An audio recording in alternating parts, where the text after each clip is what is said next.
No rescaldo da Segunda Guerra Mundial, em 1946, numa época em que o associativismo em torno das questões do lazer se vai desenvolver bastante, por exemplo, uma época em que nos surgem também vários clubes de campismo, 16 amigos veraneantes aqui na praia de Moledo, no concelho de Caminha, e que há já muitos anos frequentavam esta praia, decidem também eles criar um clube. Aquele se designará como o Ínsua Clube.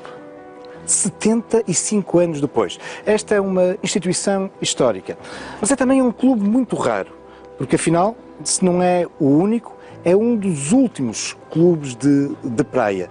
Clubes que abrem as suas portas exclusivamente na época balnear, entre julho e inícios de setembro. Mas a história destes clubes de praia tem as suas origens em épocas bem anteriores.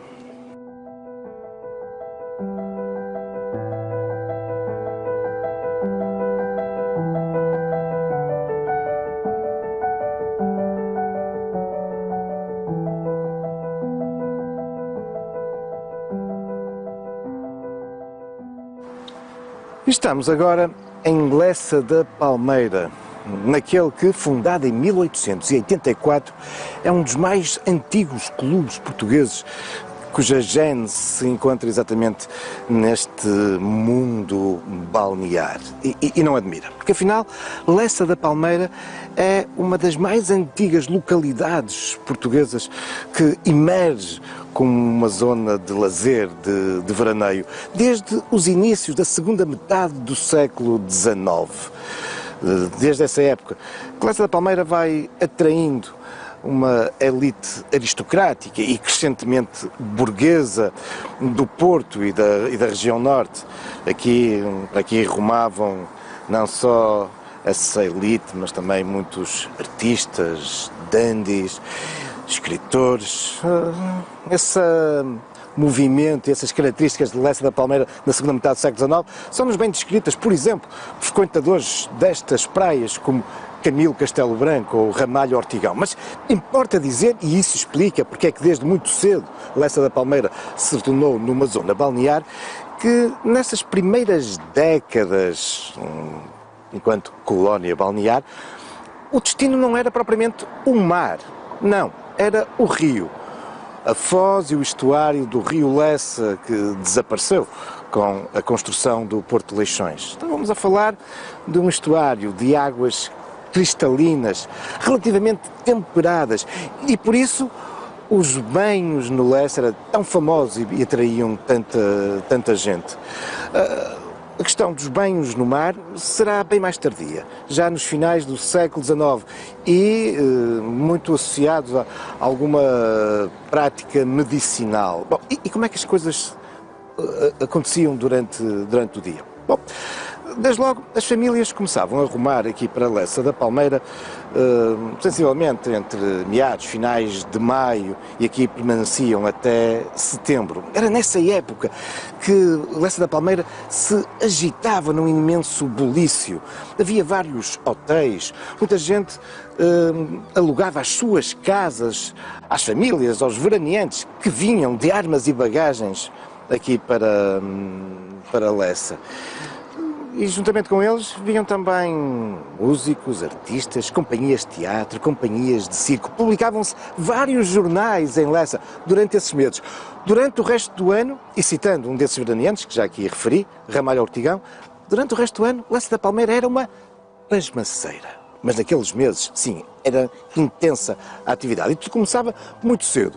Ia-se muito cedo aos banhos, onde os banheiros esperavam pelos banhistas e lhes perguntavam quantas vezes era o número de mergulhos que os médicos lhes haviam receitado, e eram os banheiros que levavam as pessoas e lhes davam o banho, os mergulhos no mar. Os banhistas saíam da praia a meio da manhã, regressavam a casa, descansavam, almoçava-se cedo nessa época, e a seguir vinha a cesta, depois o lanche, e começámos a entrar então num momento mais social. Depois do lanche, as famílias passeavam-se e encontravam-se nas alamedas, nos jardins, nas ruas de Lessa.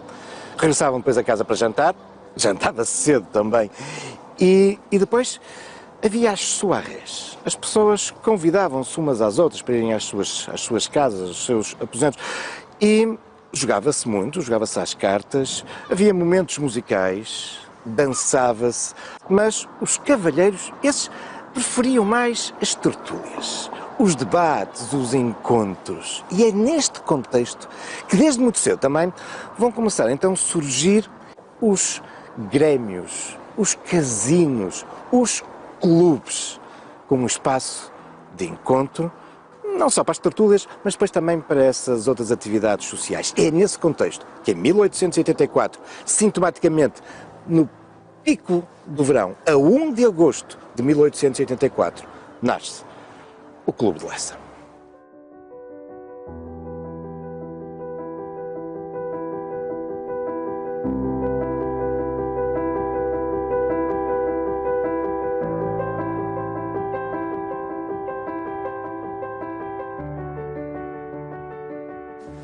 As atuais instalações não são as originais do Clube de Lessa. Durante as suas primeiras décadas, o clube esteve instalado em diferentes imóveis de Lessa da Palmeira, mas desde 1938 que se instalou neste seu belíssimo pequeno palacete, localizado de um modo estratégico, debruçado sobre a praia de Lessa. E percorrendo as suas salas e salões, percebemos bem da importância que ele tem em torno das questões da sociabilidade, das atividades sociais destas gentes que vinham a banhos a Lessa, mas também aqueles que passaram aqui a residir, mas já lá vamos. De facto, percorrendo aqui as instalações do clube, vamos nos cruzando com diferentes espaços de convívio, salas de encontro, mas também salas de jogo, salas de fumo, bar, restaurante, grandes salões para atividades culturais e claro, salões de baile. É também um espaço muito qualificado, muito requintado, claramente a fazer-nos lembrar os clubes ingleses em que estes nossos clubes portugueses também se inspiram. Mas, como vos dizia, a grande proximidade ao Porto fez também com que, desde as últimas décadas do século XIX, o Clube de Lessa deixasse de ser apenas um clube para a época balnear. É verdade que até aos dias de hoje, grande parte da programação tem o seu auge, o seu ponto alto durante os meses de veraneio.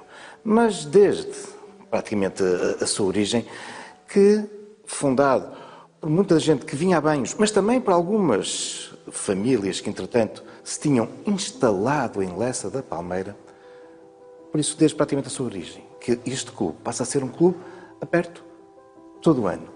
Um local privilegiado de encontro das famílias de Lessa da Palmeira.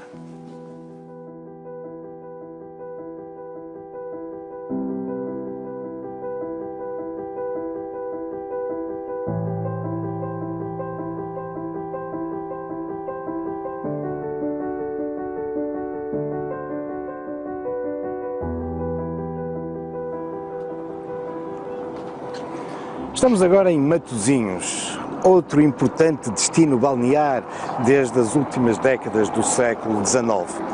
Nessa época, o areal era muito mais extenso, prolongava-se muito mais para o interior, aquilo que é hoje Matosinhos Sul, uma importante zona residencial e até há poucas décadas um extenso parque industrial, nomeadamente das fábricas das conservas. Mas naqueles finais do século XIX era apenas e só um extenso areal, o Areal do Prado. A única estrutura que ali se evidenciava era um hipódromo, isso mesmo.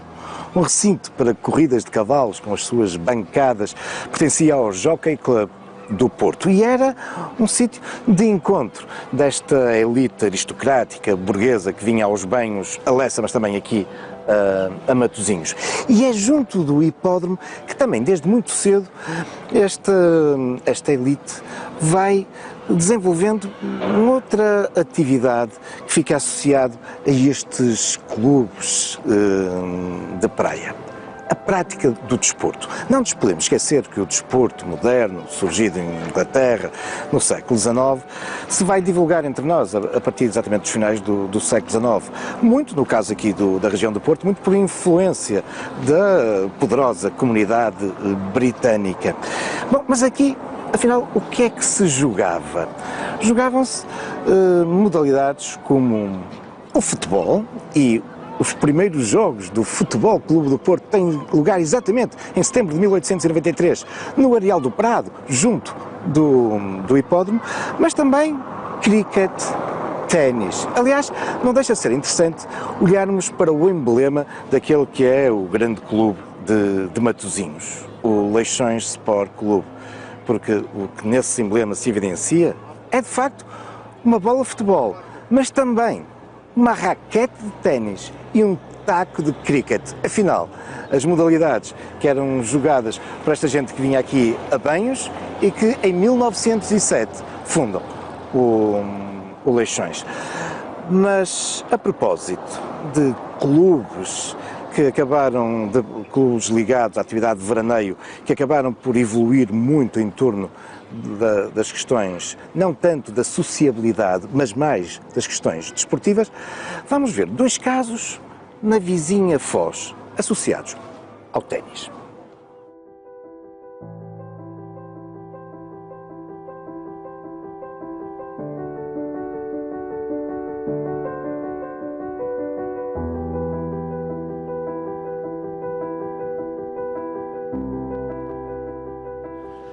A Foz do Douro é o primeiro grande destino balnear da elite portuense. Já em meados do século XIX, a Foz era conhecida como um local para onde as famílias mais abastadas do Porto vinham repousar, fazendo essa longa viagem desde aquilo que é hoje o centro do Porto até aqui à Foz do Rio Douro. Até aí uma pacata vila de pescadores, torna-se crescentemente um sítio marcado pela presença da burguesia portuense. E também aqui vão surgindo, por isso, esses espaços de sociabilidade, esses clubes, casino, de encontro dos veraneantes. Ou daqueles que, de um modo crescente, começam também a fixar-se e a residir permanentemente na Foz. Mas esta componente ligada ao desporto fará surgir desde muito cedo aqui dois importantes clubes de ténis. Um com um grande peso da parte dos ingleses, mas também com portugueses, ficava na Estrada de Carreiros, a estrada que ligava a Foz a Matosinhos. Era o Lawn Ténis de Carreiros, cujas primeiras instalações ficavam sensivelmente onde hoje temos a Pérgola. Foi fundada em 1898 e é hoje o mais antigo clube de ténis existente no nosso país. Ao longo de décadas de existência, acabou por ser o lugar onde se formaram alguns dos campeões nacionais de ténis. Mas apenas 2 anos depois, em 1900, aqui mesmo no coração da Foz, aproveitando o próprio espaço do Jardim do Passeio Alegre, vai-se fundar o Lawn Tennis Club da Foz. O grande impulsionador é o almirante Cunha Lima e vai agregar um grande conjunto da elite portuense, que vai, poucos anos depois, mudar as instalações do clube para o sítio até onde ele hoje se encontra, aqui, mesmo junto às muralhas do Forte São João da Foz, com os seus campos de treino e também palco de importantes competições. Mas, apesar de um clube especializado na prática desportiva, neste caso do ténis, nem por isso estes dois clubes, e particularmente aqui o Lawn Tennis Club da Foz, deixou de desenvolver também essa componente mais social, com espaços de convívio, de jogos de tabuleiro e de cartas, de bar, restaurante, um local de encontro, especialmente na época balnear.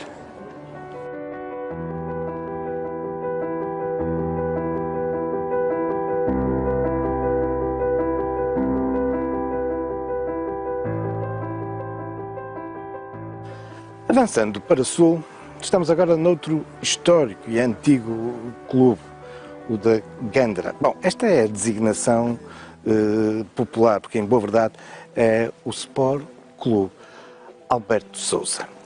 E encontramos-nos entre duas localidades que também são marcantes em torno da história e da atividade balnear, entre Miramar e a Granja. É em 1930 que este clube é fundado por amantes da prática de ténis, que querem aqui criar um clube com esse objetivo.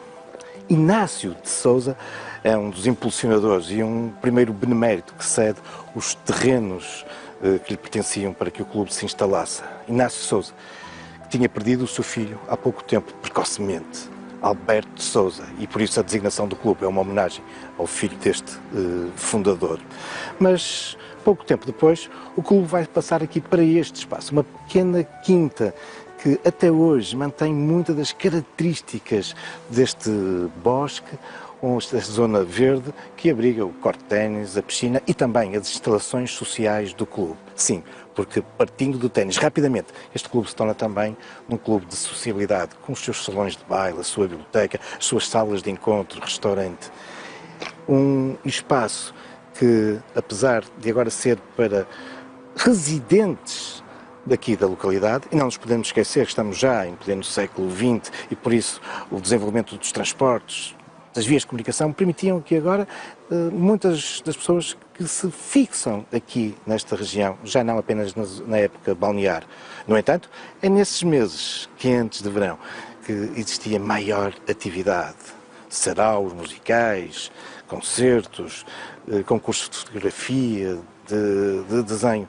E, por exemplo, nos anos 60, por aqui passou em exibições Amália Rodrigues, Carlos do Carmo, ou esses grupos pop em emergência, como era o caso, por exemplo, dos Shakes. Uma atividade cultural de animação que se mantém até aos dias de hoje, durante todo o ano. Ao contrário desse clube histórico e com características tão próprias, únicas no nosso país, que é o Clube da Moledo. Vamos lá regressar.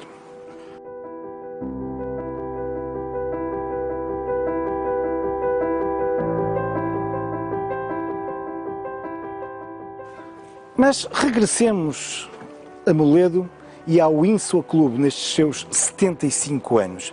E vamos procurar descobrir como é que, ao contrário dos outros, este clube se manteve como exclusivamente um clube de veraneio, abrindo apenas na época balnear.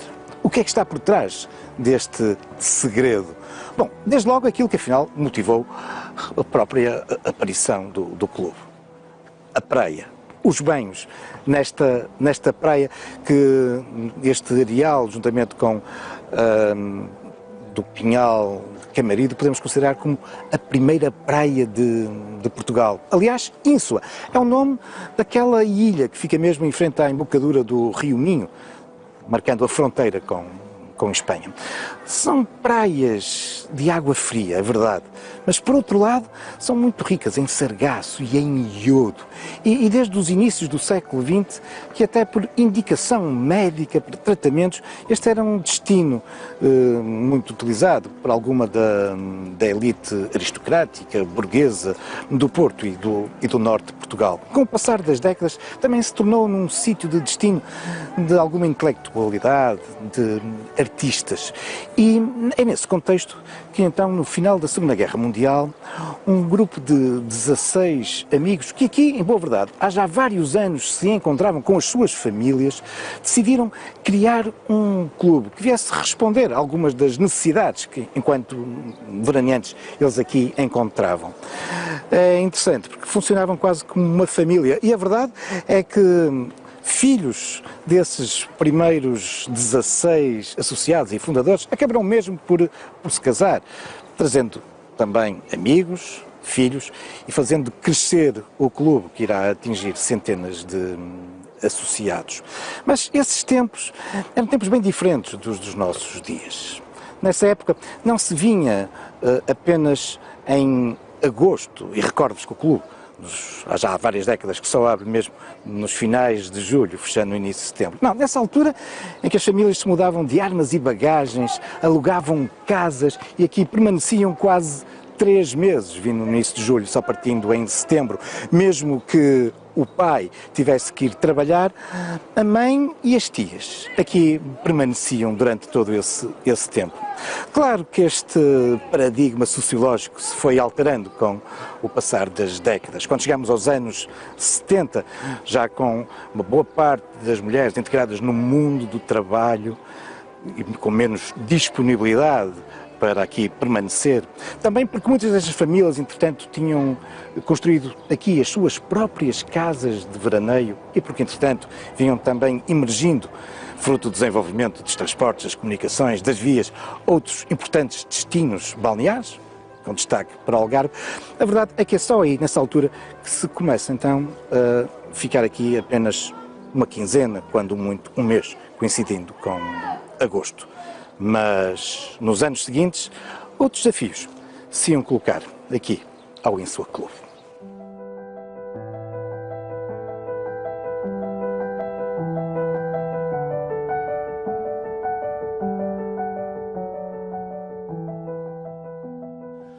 Logo após a sua fundação em 1946, os associados do Insua Clube vão procurar construir uma sede para o clube. Nesse mesmo ano encontram e adquirem este terreno, onde no ano seguinte, em 47, vão edificar este edifício em torno das linhas arquitetónicas do então designado arquitetura tradicional portuguesa, português suave. Mas é um edifício modular e que vai responder durante décadas às necessidades dos seus associados, não só no apoio à atividade balnear, mas muito com um espaço de encontro, de convívio, de lazer, aqui se desenvolvendo muitas atividades recreativas. Mas, a partir dos anos 70, como vos dizia, grandes desafios se vão colocar ao clube, tendo em conta as profundas transformações sociológicas que se vão operando. Recordo-vos também que é nessa época que aqui no litoral minhoto vão, por exemplo, multiplicando-se as discotecas, que fazem com que muitos dos jovens, que frequentavam o clube, continuarão a fazê-lo, mas vão procurar muitas vezes escapar em direção a esses novos espaços de convívio e lazer. Mas a verdade é que o Insua Clube soube ultrapassar esses desafios. Para isso, foi fazendo alterações na sua sede, adaptando a um espaço que, particularmente ao fim da tarde e à noite, se tornasse num agradável espaço de encontro dos seus associados e sempre com uma intensa atividade recreativa, com jogos, com encontros, com tertúlias, até aos dias de hoje. Mas nos dias de hoje estes desafios vêm-se acentuando muito em torno de uma sociedade em que cada vez mais os computadores, a internet suscita a atenção dos mais jovens. De que forma é que este clube pode continuar a manter esta magia de ser um clube exclusivamente de veraneio, de praia, funcionando durante um curto espaço de tempo? É seguramente um grande desafio. O que é que se vai passar? Bom, isso são já outros factos, talvez algumas lendas, futuros caminhos da história.